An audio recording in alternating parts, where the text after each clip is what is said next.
Welcome to the Natural Super Kids podcast, where you will discover practical strategies to inspire you to boost the health and nutrition of your kids. I'm Jessica Donovan, a qualified naturopath specialising in kids' health, and I want to make it as easy as possible for you to raise healthy and happy kids. Let's get into it.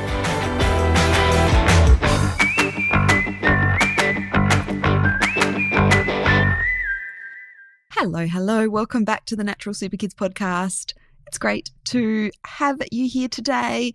Today's conversation is a follow-on from last week. Now, you don't have to have listened to last week's episode for this one to make sense. It can definitely be a standalone episode, but I really felt like this topic deserved its own podcast episode. We touched on it in last week's podcast, but I really wanted to give it a little bit more airtime. So today we're talking specifically about supporting kids that are on some of the ADHD medications, which I'll talk about, and one of the worrying, effects of these medications, which is appetite loss.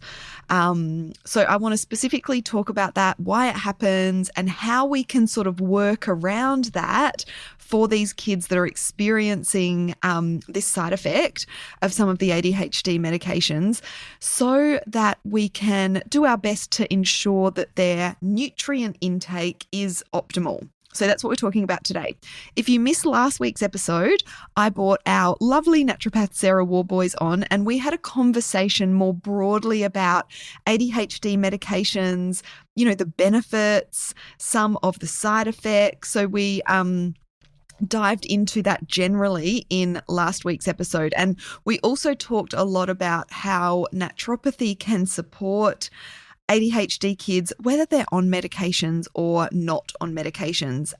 We wanted to have that conversation last week because we want to really, make the point that it's not either or.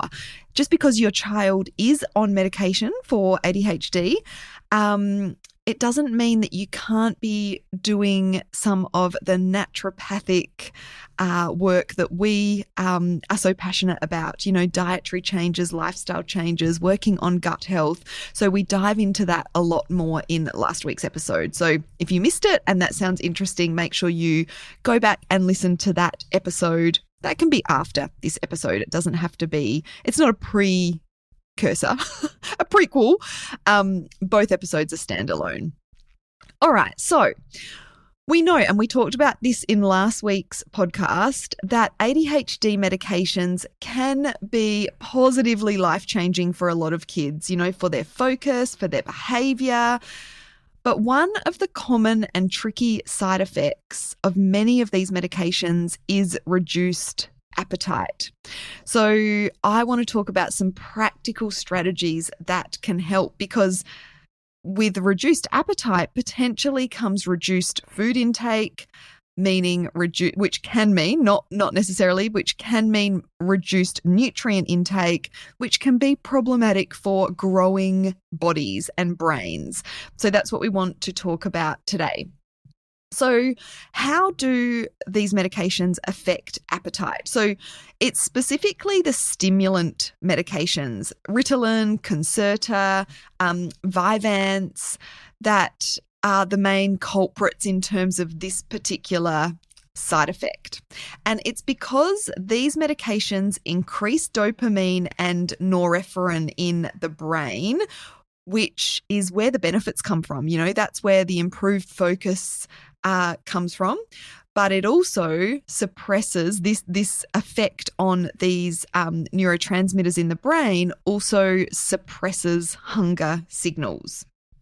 Now, these effects are often stronger in the first half of the day, after kids take medications. And obviously everyone has different medication schedules. And so one of the ways that we can work around this is to try and get more food in at times where appetite, is not affected. And we're going to be talking about this. But as I said, this can be a problem for kids and adults that might be on these medications, but particularly for kids because they're going through so much growth and development. You know, their bones, their muscles, their hormones, and all of that growth and development requires nutrients which come from food. So if kids are just not hungry, they're not eating food, then obviously that can affect growth and development. It can also affect cognitive function and concentration. So the very things that we are trying to address with these medications can be somewhat negatively impacted if there is a lack of food and lack of nutrition going in. And we're going to talk about how to sort of get around this for these kids that are on these medications. This lack of food intake, you know, can also impact mood stability and immune function as well, among other things. I've talked a lot about how our immune cells require particular nutrients to function well. So if those nutrients aren't coming in because of that reduced appetite, then their immune system can be affected as well. And when we're looking at appetite suppression long term, so that chronic appetite suppression for kids that are on these medications and experience this side effect, it can mean slow weight gain, growth plateaus, nutrient deficiencies, so things like iron deficiency, zinc, magnesium, B vitamins, protein deficiency, and it can also sort of perpetuate fussy eating as well. So it can be, you know, a big problem, and that's why I wanted to dedicate a podcast episode to it. So let's talk about some practical strategies. You know, I'm not saying that we need to get these kids off this medication. As I said, these medications can be life-changing for a lot of kids. So what can we do to support kids that are on these medications to ensure that they're getting nutrition, you know, the optimal nutrition into their systems? Because let's remember, you know, even prior to a lot of these kids going on to medications, and I might be talking directly about your child here, there could have potentially been some nutrient insufficiencies or even deficiencies prior to them going on to medication. We know that a lot of ADHD kids are fussy with food. You know, they prefer starchy, carby, you know, bland, beige foods, which can lead to, you know, low nutrient intake even prior to going on to these medications. So a lot of kids are coming onto these medications already with nutrient insufficiencies or nutrient deficiencies. So we really need to ramp up that nutrition. So one thing we can do is think about meal timing. So a lot of kids will have these medications sort of before school. And so we can potentially have a main nutrient-dense meal in the morning before they take that dose of their medication when their appetite might not be as affected. So if your kids are hungry in the morning, we want to make the most of that time. And we know that many of the, you know, Western breakfast foods, I was going to say traditional breakfast foods, they're not traditional, you know, the breakfast foods in our Western culture, the boxed cereals, the white toast, they're not very nutrient dense. They don't have a lot of nutrition in them. So we need to make sure we're getting some really good nutrient dense foods in at breakfast time. That could be a more nutrient dense typical breakfast food. So it could be something like a homemade granola or some oats with lots of, you know, nutritious additions like nuts and maybe some collagen powder, maybe an egg yolk we can add in, some fruit. Or we could even get outside of the breakfast box and go for something completely different. Maybe it's a soup or it's some protein and veggies, like it's more of a dinner meal at breakfast. A lot of parents can be surprised at how well their kids sort of transition to a meal like that at breakfast. There's heaps of different options. We can make protein-rich pancakes. We can do smoothies. If you are a Natural Super Kids Club member, we have loads and loads of really nutrient-dense breakfast recipes in the club, as well as lunch, dinner, snack recipes as well. So the other thing that we can do in terms of meal timing is prioritize, that nutrient dense eating when the medication wears off. So that could be in the afternoon, evening time as well. So a lot of kids might not eat a lot during the day at school when maybe their medication levels are at their highest. And also, there's a lot of other reasons why kids might not eat a lot at school, different distractions and that sort of thing, rather than stressing about getting more food in while they're at school, which we have little control over. We can think about, the ends of the days before school, after school. So I sort of already talked a little bit about this in terms of breakfast ideas, but let's talk a bit more about some of the nutrient-dense foods that we can really focus on. So things like smoothies with lots of additions, things like nut butter and seeds and greens and protein powder or collagen powder, different types of fruit, veggies in there as well, greens. It could be even a bit of cauliflower, cucumber, spinach. All those sorts of things are really great additions. You can put some cocoa powder or cacao powder to sort of hide that greenness if needed, or you can leave the greens out if kids are fussy and don't like green smoothies, and just, go for like a little bit of cauliflower, which is easier to sort of hide. But if kids are fussy, which is very common in terms of kids that might be on these sorts of medications, then make changes slowly. You might want to start with just a chocolate protein smoothie, and maybe then you could add a little bit of almond butter and see how that goes. Then maybe some hemp seeds and see how that goes. Maybe then you can try and pop in a couple of spinach leaves and see how that goes. Don't make too many changes too quickly, or make something that your kids probably won't drink. Some other nutrient food ideas: savoury muffins with eggs and cheese, and maybe even some, nitrate-free bacon or ham and veggies in there. That can be a really good after-school snack. Some protein pancakes made with, eggs and hemp seeds and healthy sorts of flours. Rather than just a plain wheat flour, at least maybe a mix. You could try a bit of buckwheat flour or spelt flour as an alternative, or to complement a regular sort of wheat flour. Oats can go into protein pancakes as well. And also think about savoury foods as well for snacks and after school. If we're wanting to really get that nutrition in before and after school, it could be things like mini meatballs, or veggie sticks and dips, and maybe some protein on a snack plate. Like a snack plate with a variety of foods on it can work really well. And make sure you're including some really good protein rich foods, some leftover chicken, or, like I said, meatballs. Different kids will like different things, so think about foods that your kids like and include those. So after school, potentially maybe more into the evening, and breakfast can be good times to focus on getting those nutrient dense foods in. Some kids, when their appetite is low because of these medications, prefer grazing.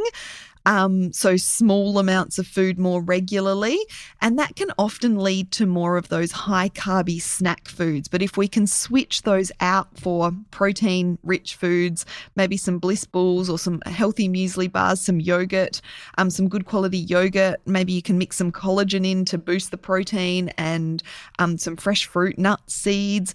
Those sorts of things are good grazing meals. So if you can have some stuff prepped in the fridge or pantry ready to go, as opposed to just those packet snacks that come out a lot when kids are grazing.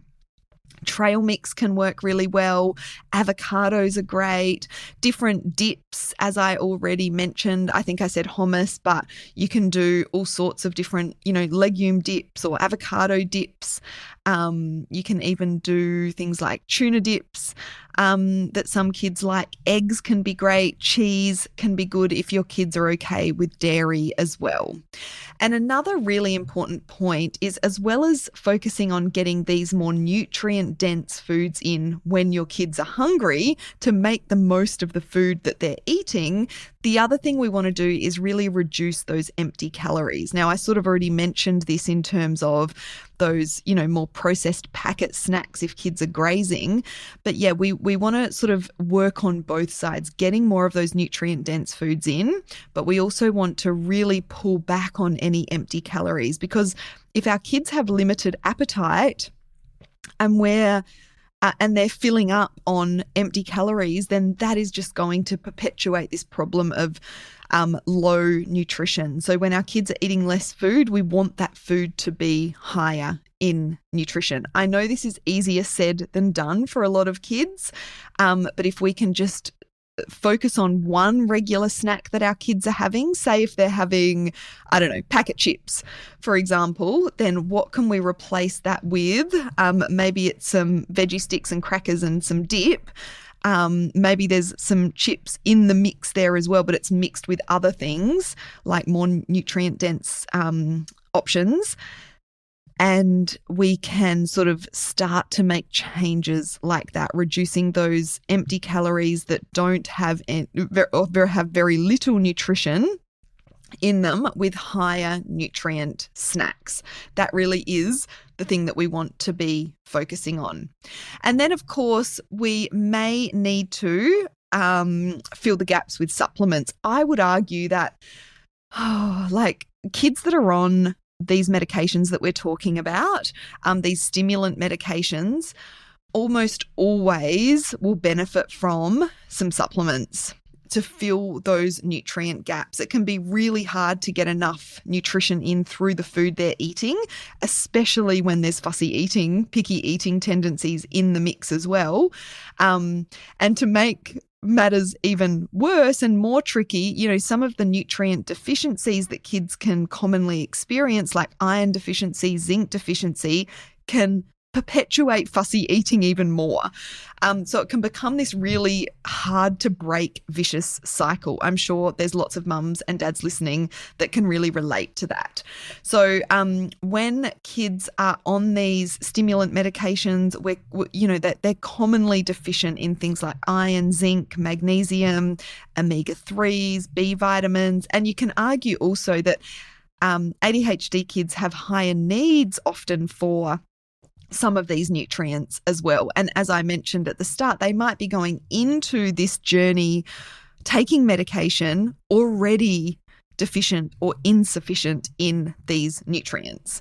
So we really need to find a way to fill that gap. And often, food is not enough.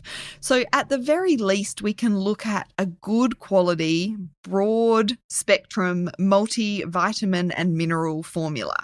Now, I just want to say here that the majority of multivitamins that you'll find on the supermarket shelves, on the pharmacy shelves for kids aren't all that great in terms of the levels of nutrients that they contain, and also the forms of nutrients they contain can be not very well absorbed. So we really do want to get professional support here when it comes to the product, the dosing, the quality, and also your child's particular needs. So a broad spectrum multivitamin mineral might be enough for some kids, but other kids might need extra iron, extra zinc, extra omega-3s. A lot of multivitamins, minerals will not contain any omega-3s. And if they do contain omega-3s, they're usually minimal. So although a multivitamin mineral is a good start to sort of cover all the bases, it's almost like an insurance policy to make sure all those key nutrients are being met, it may not be enough for some kids. And the one that your child is taking might not sort of be enough in terms of the levels of nutrients and the forms of nutrients that are in there. And the ones that we recommend in terms of multivitamins and minerals for kids that they are relevant for are practitioner only. So if you're interested in finding out more about that, you can have a look at our options for consultations. We offer online consultations. And we offer full online consultations, or we offer express online consultations. So if you've got a child on one of these medications, you really just want to get them onto a multivitamin mineral, maybe an omega-3 as well. An express consultation can be a good way to get started on that. If you're wanting to dig deeper and look more at, whether they might be deficient in certain nutrients, whether they have imbalances within their gut that could be contributing to, mood, sleep, behavioural symptoms that they're experiencing, then a full consultation would be more fitting for that sort of thing. So express consultations are designed just for, very sort of like an acute sort of issue, or wanting a particular sort of supplement like a multivitamin, and we can, give you some recommendations on that. If you have any questions about that or what consultation might be best for you, you can email us, jessica@naturalsuperkids.com, or you can reach out on Instagram over at Natural Superkids as well. You can send us a message. We're happy to guide you and support you there. But yeah, at the very least, most kids that are on these stimulant medications will really benefit from a multivitamin mineral. And we really want to be looking at, those key nutrients, B vitamins, magnesium, zinc. Lots of kids need extra iron. Omega-3s are some of the key ones that we're looking at. Of course, there are others as well that can be really beneficial for certain kids. So I hope this has really helped, whether, it's looking at some supplements for your child, or some of those practical tips to really help get more nutrition into their growing bodies. And I would say you really want to be focusing on both. We don't just want to be relying on supplements. We really want to be trying our best with food and filling the gaps with supplements as sort of that icing on the top of the cake. So I will pop the link to check out our options for online consultations in the show notes if you're interested in checking that out. But I also do want to reassure you as a parent that this suppression in appetite in your child doesn't have to mean sort of poor growth or poor nutrition. And I hope that what I've shared today in this episode has helped you come up with just one idea that you can implement to really help to improve your child's nutrition intake. Thanks so much for listening, and I'll be back next week with a new episode.